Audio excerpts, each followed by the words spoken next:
Good evening and welcome to this evening's celebration of Women's History Month. After initial presentations by students from COM 225 and A and B, there will be a panel discussion by several faculty members from University of Pikeville. We invite you to stay after the program for refreshments in the lobby. At that time, if you want to text someone about how good you thought the program was, feel free to do so. But until then, please, we request turn off your cell phones and other electronic devices. We'll start the program with presentation by students in COM 225 A and B, public speaking. I know that some of them are thinking, why Mr. Clark put us up here for one of our speeches? We don't know, but here we are. Actually, they do know. We're celebrating Women's History Month, and I have confidence in them.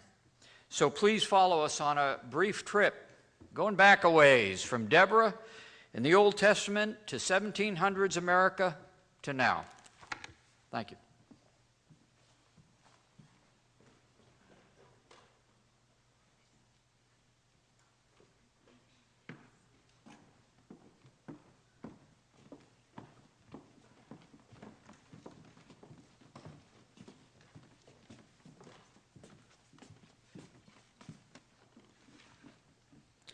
Deborah from the Bible is one of the major judges, meaning leaders, not judicial figures, in the story of how Israel takes the land of Canaan. The only female judge, and also the only judge to be called a prophet, Deborah is a decisive figure in the defeat of the Canaanites, a victory told in two accounts, a prose narrative in Judges 4 and an ancient song known as the Song of Deborah, preserved in Judges 5. The narrative does not include the story of how she became judge or the way in which God commanded her to begin a battle against Jabin, the Canaanite king, and his general, Sisera. Deborah summons Barak to be her general, relaying God's command to take 10,000 men to Mount Tabor to begin the battle.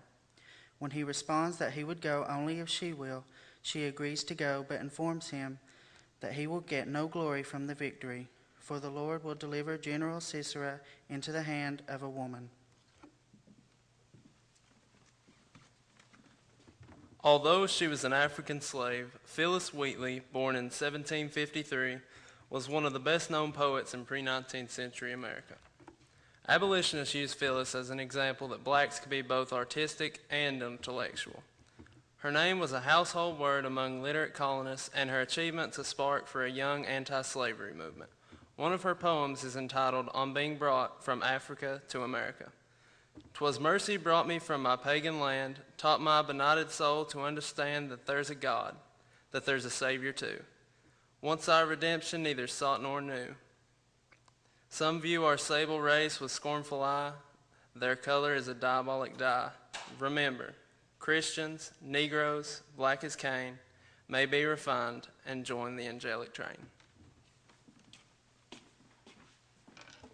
Isabella Baumfree, more commonly known as Sojourner Truth, was born in 1797 to slave parents. She spoke only Dutch until she was sold from her parents around the age of 11.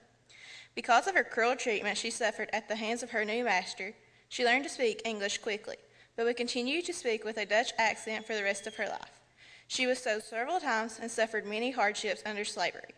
But her mother endowed her with a deep and unwavering Christian faith that carried her through these trials for her entire life. One of her masters promised Isabella freedom, but when he reneged on his promise, Isabella ran away with her infant son. She often gave personal testimonies about her experiences as a slave, and in 1851 she spoke at a women's convention in Akron, Ohio. The legendary phrase, "Ain't I a woman?" was associated with Truth after this speech.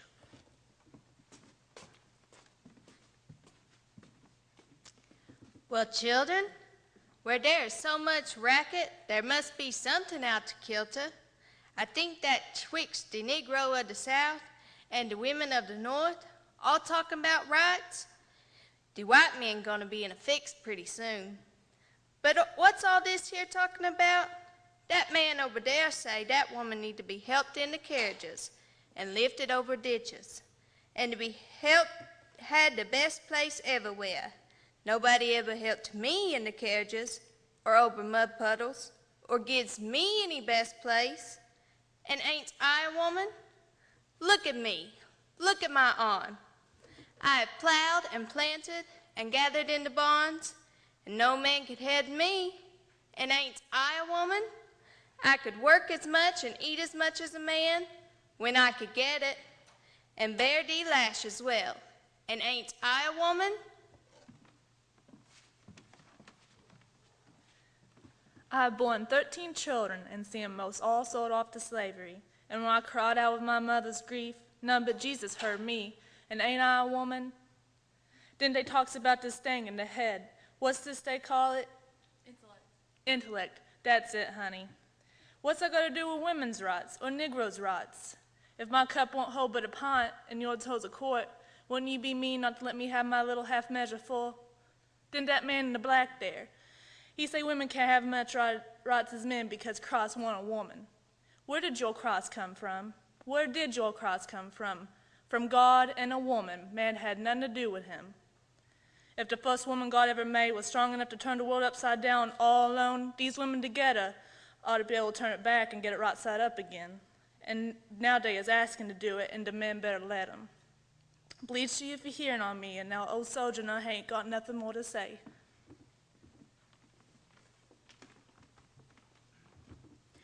It has been said that if you splice the genes of Hillary Clinton, Madonna, Heidi Fleiss, and Margaret Thatcher, you might have someone like Victoria Woodhull, born in 1838.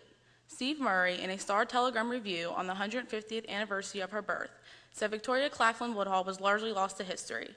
She still is. Few Americans even recognize her name. Yet the Woodhull was once one of the best-known women in America, the first woman to run for president and the first woman to open a bank on Wall Street. 19th century Americans thrilled to news stories about her exploits. Admirers pored over her newspaper and scooped up her books, pamphlets, and photographs. Her lectures left thousands spellbound. Woodhull worked under the assumption that a woman's ability to earn money is better protection against the tyranny and brutality of men than her ability to vote. She and her younger sister, Tennessee Claflin, invaded Wall Street to achieve their economic independence. Newspapers hailed America's first female stockbrokers as the Queens of Finance and the Bewitching Brokers. Susan B. Anthony applauded the arrival of women in Wall Street in 1870 as a new phase of the women's rights question.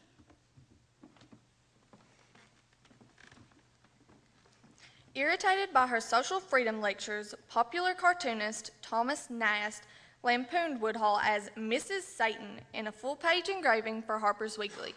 Nast's cartoon showed a tired, ragged young woman walking along the edge of a rocky cliff with babe in arms. She carries another child and her drunk husband on her back. A demonic Victoria Woodhull, horned and winged, holds a sign up to the woman, "Be saved by free love." The wife's response, "Get thee behind me, Mrs. Satan. I'd rather travel the hardest path of matrimony than follow your footsteps." The Equal Rights Party selected her as their standard bearer in the 1872 election, where she challenged incumbent Ulysses S. Grant and his Democratic opponent, Horace Greeley.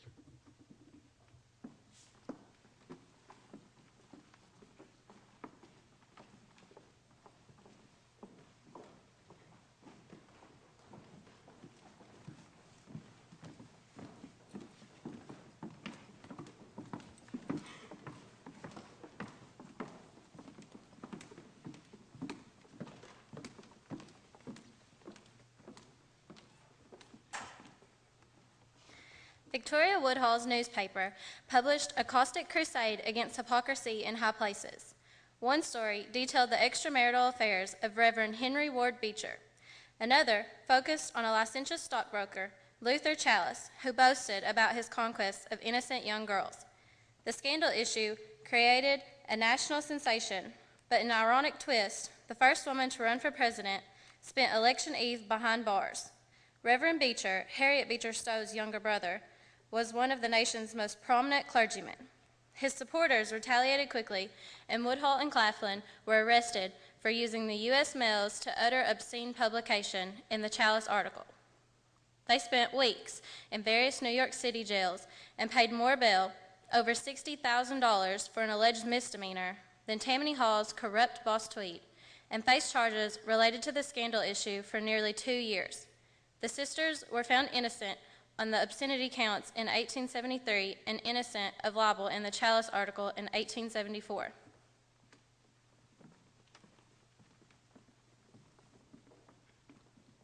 Bessie Coleman was born on January 26, 1892, in a one-room, dirt-floored cabin in Atlanta, Texas, to George and Susan Coleman, the illiterate children of slaves.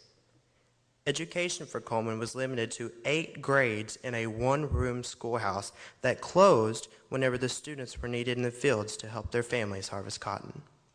However, Bessie established her position as family leader, reading aloud to her siblings and her mother at night, as she guaranteed her ambitious church-going mother that she intended to amount to something.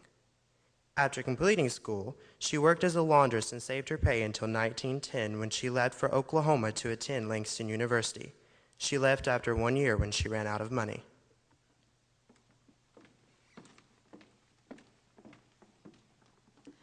Coleman again worked as a laundress until 1915 when she moved to Chicago, Illinois to live with her older brother, Walter.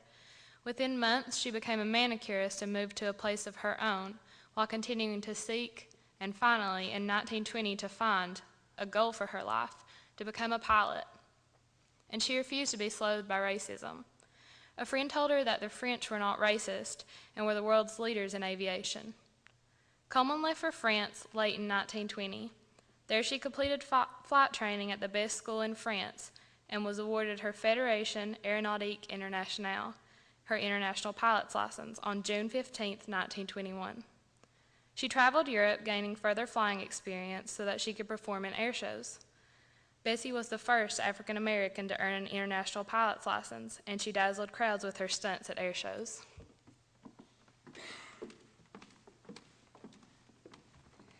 Back in New York in August 1922, Coleman outlined the goals for the remainder of her life to reporters. She would be a leader, she said, in introducing aviation to her race. She would found a school for aviators of any race, and she would appear before audiences in churches, schools, and theaters to spark the interest of African Americans in the new, expanding technology of flight. Intelligent, beautiful, and well-spoken, Coleman often exaggerated her already remarkable accomplishments in the interest of better publicity and bigger audiences. As a result, the African American press of the country, primarily weekly newspapers, quickly proclaimed her Queen Bess. In 1923, Coleman purchased a small plane but crashed on the way to her first scheduled West Coast air show. The plane was destroyed and Coleman suffered injuries that hospitalized her for 3 months. Returning to Chicago to recover, it took her another 18 months to find financial backers for a series of shows in Texas. Her flights and theater appearances there during the summer of 1925 were highly successful, earning her enough to make a down payment on another plane. Her new fame was also bringing in steady work. At last, she wrote to one of her sisters she was going to be able to earn enough money to open her flight school for flyers.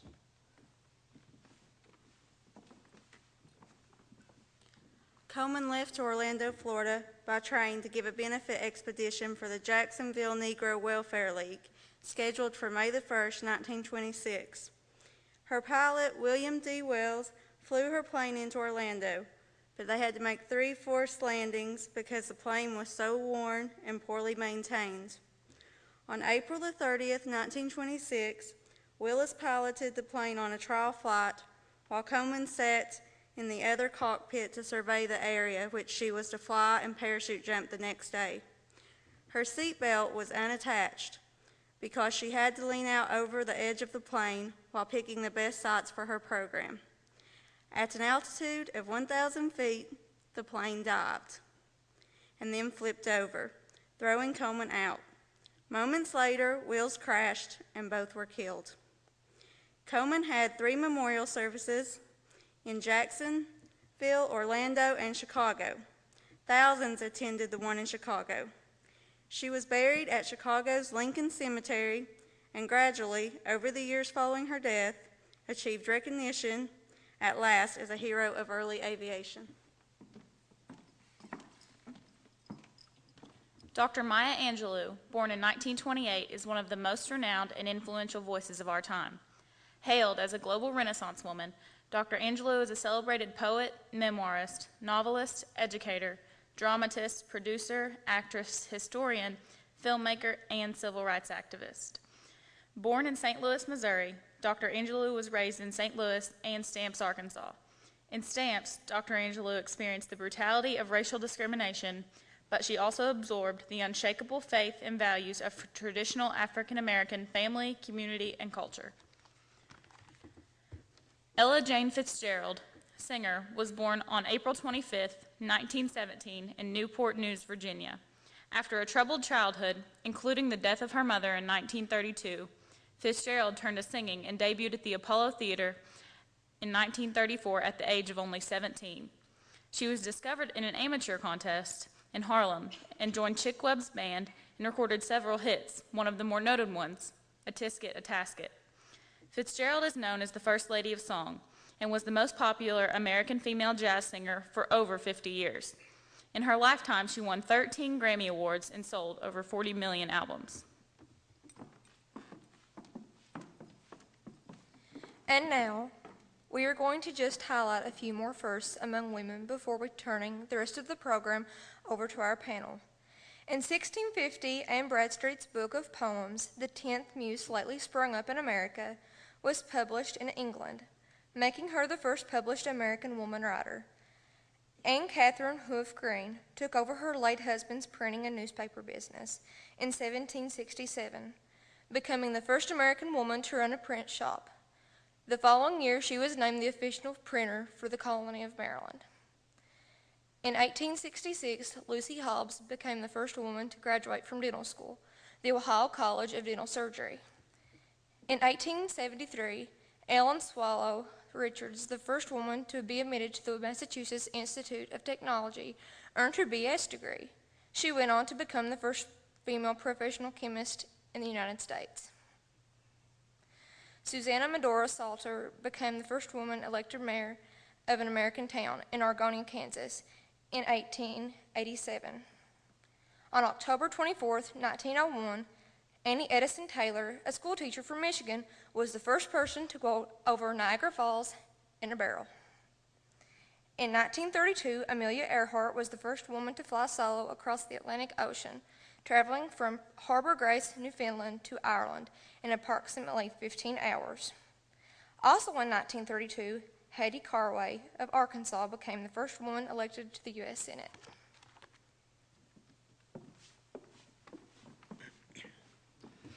In 1934, Letty Pate Whitehead became the first American woman to serve as a director of a major corporation, the Coca-Cola Company.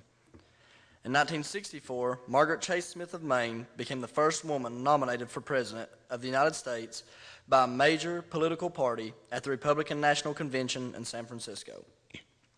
In 1970, Diane Crump was the first female jockey to ride in the Kentucky Derby.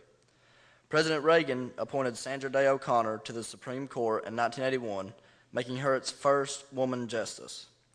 Dr. Sally K. Ride was the first American woman to be sent into space in 1983. In 1985, Wilma Mankiller became the first woman chief of the Cherokee Nation of Oklahoma. In 1990, Dr. Antonia Novello was sworn in as U.S. Surgeon General, becoming the first woman and first Hispanic to hold that job.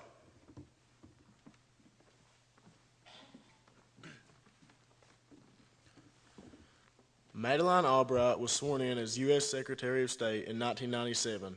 She was the first woman to hold this position as well as the highest-ranking woman in the United States government. In 2000, Hillary Rodham Clinton was elected to the U.S. Senate, becoming the first lady ever elected to the national office. She is now our current Secretary of State. Dr. Condoleezza Rice has a bachelor's, master's, and doctorate degree in political science. In 2005, she became the first American female Secretary of State. In 2007, Dr. Peggy Whitson, an American astronaut, became the first woman to command the International Space Station. On February 9, 2009, the first African American female flight crew took their historic flight, having come together accidentally when the scheduled first officer called in sick. Captain Rachel Jones, First Officer Stephanie Grant, and flight attendants Diana Galloway and Robin Rogers flew together on an Atlantic Southeast Airlines flight from Atlanta to Nashville. In February 2010, Kathryn Bigelow became the first woman ever to win an Academy Award as the Best Director. She claimed the Oscar for her 2009 Iraq War movie, The Hurt Locker.